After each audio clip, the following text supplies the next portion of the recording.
Hoy os voy a explicar cómo lo he hecho yo para montar un proyecto unipersonal, una plataforma relativamente exitosa a nivel internacional, con clientes en todo el mundo y siendo yo solo lo que llaman un solo entrepreneur. Muchas empresas miden su éxito según el número de trabajadores que han sido capaces de fichar.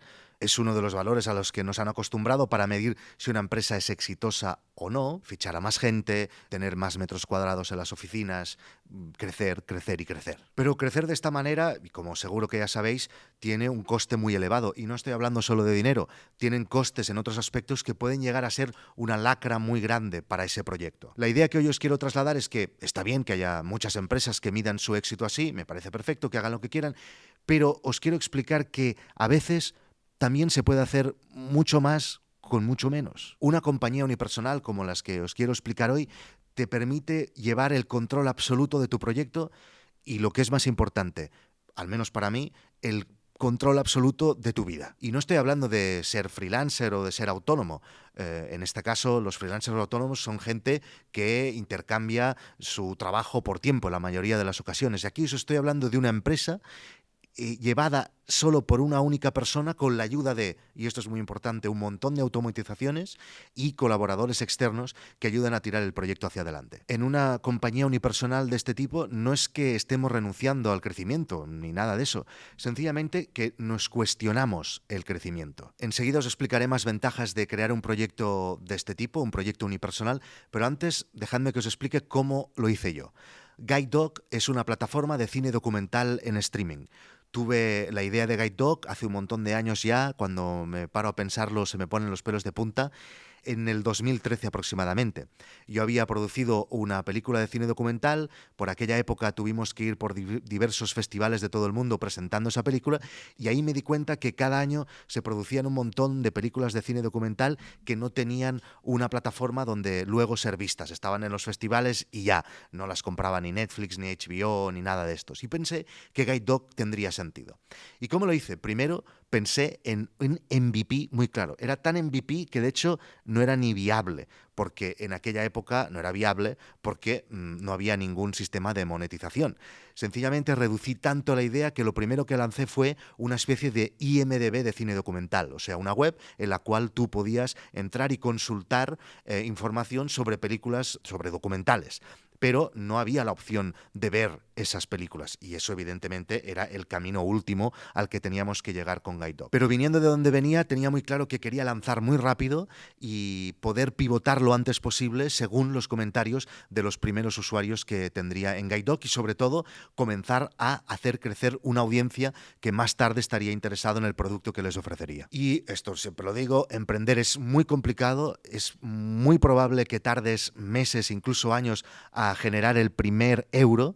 Así que yo creo que una de las cosas más importantes y uno de los consejos que yo daría a alguien que tiene en mente algún proyecto que quiere lanzar es: primero, tienes que hacerlo en el modo cagao y que ese proyecto sea solo un side project al principio. O sea, no abandonéis todo lo otro que os da de comer, sino que lanzar ese MVP siendo un side project y siendo un proyecto que tú puedas compaginar con lo que te está dando de comer. Eso es muy importante porque van a pasar muchos meses hasta que puedas vivir de ese proyecto. Si no tienes, evidentemente, un cajón y un cojín muy, muy grande detrás que te pueda permitir estar un año o 2 años sin cobrar nada. Así que lo primero que hice fue reducir esa idea al máximo y hacer un encargo a un developer o diversos developers y un diseñador que me hicieran eso que yo tenía en mente. Un encargo, se paga, se hace y listos, nada más, no se ficha a nadie. Y otra de las cosas que tuve clarísimas al principio es el tema de las automatizaciones. Era casi una obsesión. Desde el primer momento, cada trabajo que veía que se repetía, intentaba analizar y ver y hablar con los developers para ver cómo podíamos automatizar eso para no tener que crecer a nivel humano y que eso lo hiciera una automatización, un Zapier o un desarrollo hecho directamente in-house o lo que fuera, que nos evitara tener que pensar en contratar a alguien para que hiciera eso, que lo pudiera hacer nuestro backend directamente, una automatización o lo que fuera. Y otra cosa a tener en cuenta es que los principios son duros y te tienes que arremangar y hacerlo todo tú. Y me acuerdo que al principio yo hacía todas las cosas que se tenían que hacer en Guide Dog, contactar con los productores y además explicarles qué era Guide Dog, porque en aquella época, ahora somos conocidos en la industria, pero en aquella época tenías que explicarles qué éramos, no, nadie nos conocía. Como digo, contactar con los productores, llevar toda la comunicación con los usuarios, subir los primeros contenidos, crear la audiencia, hacer los tweets, etcétera. Al principio todo lo tienes que hacer tú. Y a medida que fueron llegando poco a poco los primeros euros, pues ahí yo fui contratando a colaboradores externos que les iba pasando aquellos trabajos que hasta ahora estaba haciendo yo. Y poco a poco yo he podido desprendiéndome de aquellos trabajos y concentrándome en lo que es más importante, siendo el fundador o el CEO o lo que sea de ese proyecto o el líder de ese proyecto, y es poder tener una visión más general para poder ir marcando las líneas de hacia dónde tiene que ir ese proyecto. Y ahora hemos llegado a un punto en el que cuando me preguntan, bueno, pero ¿cuánta gente trabaja en Guide Dog? Bueno, es que al final pues somos unos 10 o 12 personas repartidas por todo el mundo haciendo trabajos concretos para Guide Dog. Por ejemplo, la gente de contenidos. ¿Cómo lo hago? Pues yo los subcontrato y ellos tienen una meta clara para cada mes. Contrato a una persona de contenidos que sabe que tiene que subir 20 películas al mes o tiene que escribir 10 posts al mes. Eso tiene un precio y cada mes se paga y perfecto. Si todo va bien, pues continuamos. Si las cosas no van mal, no nos entendemos, a él le sale una cosa distinta, etcétera, pues adiós muy buenas y aquí no ha pasado nada. Y todo perfecto, sin ninguna complicación. De hecho, incluso podríamos decir que ni yo soy un trabajador fijo de Guide Dog, porque yo hago muchas otras cosas, ya lo sabéis, tengo otros proyectos, etcétera. O sea, ni todo mi tiempo se destina únicamente a Guide Dog. Evidentemente, en mi cabeza el 80% del tiempo está concentrada en Guide Dog, pero podríamos decir que ni yo soy un trabajador fijo de Guide Dog. Y claro que sí, evidentemente que ha habido veces en que las cosas no han salido bien. He contratado developers que no nos hemos entendido o no me han sabido entender o yo no me he explicado bien. Es la ventaja de que no estuvieran fichados desde el primer día. No hemos tenido los dolores de cabeza que supone tener un trabajador en nómina y cuando hemos visto que no nos hemos entendido, al segundo lo hemos solucionado. Al contrario que pasa cuando tienes un trabajador fichado en una empresa, si tú al día siguiente ves que no te entiendes con ese trabajador o no está haciendo lo que le has pedido, etcétera, tienes muchos dolores de cabeza para que eso que debería ser la cosa más normal del mundo, y es que pues no nos entendemos, que esta relación se acabe aquí. ¿Por qué tiene que ser tan complicado? ¿No? De esta manera nosotros nos ahorramos un montón de dolores de cabeza en ese aspecto y por eso estamos muy contentos habiendo hecho este proyecto de la manera en cómo lo hemos hecho en este aspecto. Así que podríamos decir que trabajamos por horas o por proyectos o por metas. Evidentemente hay otros aspectos que son más complicados de hacerlo de esta manera, que sí que hay como una especie de fijo, por ejemplo, en el desarrollo, todo lo que es mantenimiento o atención a los usuarios que tienen algunos problemas, etcétera, sí que es verdad que eso cada mes es un fijo muy similar, ¿no? Pero luego, cuando tenemos proyectos más grandes, por ejemplo, decidimos un mes que tenemos que desarrollar una aplicación concreta para los televisores LG, por poner un ejemplo, eso se hace de la misma manera que lo hice hace 5 años. Se define este nuevo proyecto dentro del mismo proyecto, se hace un presupuesto y se decide si se tira adelante o no, se paga aparte de todo lo otro.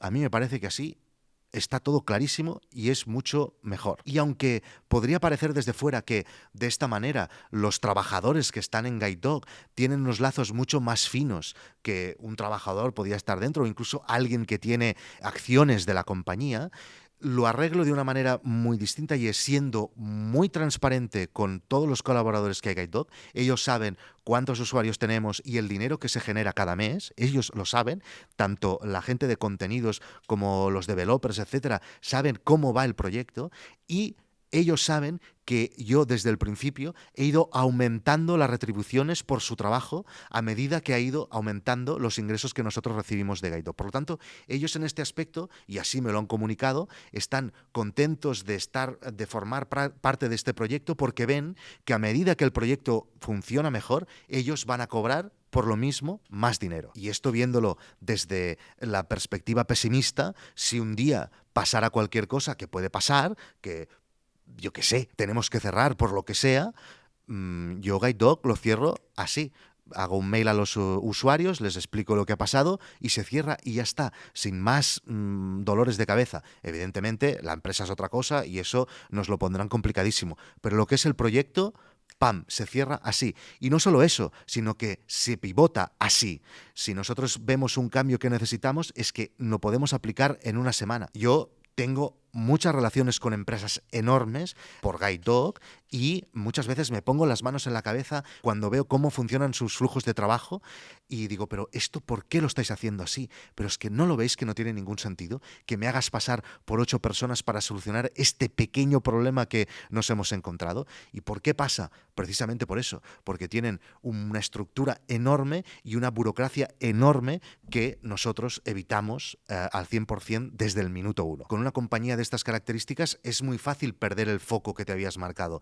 Yo tengo la sensación que en Guide Dog tenemos un foco muy claro desde el principio, evidentemente hemos ido cambiando, pero esta estructura que hemos montado me permite tener ese foco muy claro y ir siempre hacia esa dirección sin perdernos demasiado en el camino. En las empresas unipersonales como la nuestra tenemos muy clara una cosa, y es que lo primordial es la rentabilidad. El crecimiento es un segundo plano. Evidentemente, si crecemos tendremos más rentabilidad, si crecemos de la manera en como nosotros estamos creciendo. Si tú analizas los casos de Netflix, vale, sí, Netflix genera mucho dinero, pero Netflix no es rentable. Netflix no ha sido nunca rentable. Netflix pierde dinero. Si lo comparamos con Guide Dog, evidentemente los números están a años luz, pero Guide Dog nos ha costado, pero Guide Dog es rentable. ¿Por qué es mejor lo otro? Y esto es otra de las cosas clarísimas que hemos tenido desde el principio, el rechazo total y absoluto a la inversión externa. ¿Por qué? Porque si viene inversión externa, querrán que seamos una empresa como las otras y no como la que a nosotros nos gusta ser. Cosas malas, pero que tienen solución, de tener una empresa como esta, unipersonal o un proyecto unipersonal, que no tiene socios. Y si no tienes socios, no tienes a nadie con quien hablar, con quien discutir, con quien tener un frontón con el que plantear ideas. Solución: explicar aquí las cosas. Esto es una de las cosas que más me ha ayudado en Guide Dog desde el principio, explicar cómo iba avanzando el proyecto. Y vosotros habéis sido mis socios.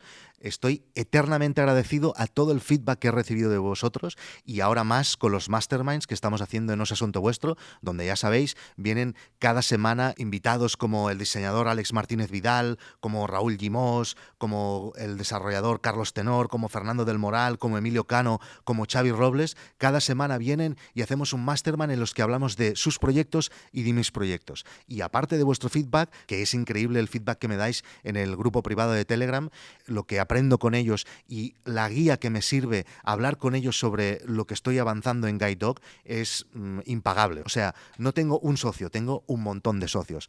Si queréis también ser vosotros socios de Guide Dog, os podéis apuntar en noesasuntovuestro.com. Y sí, es verdad, montar una empresa unipersonal como la que os he explicado es más lento, es mucho más lento. Pero es que yo aquí he venido a disfrutar del camino.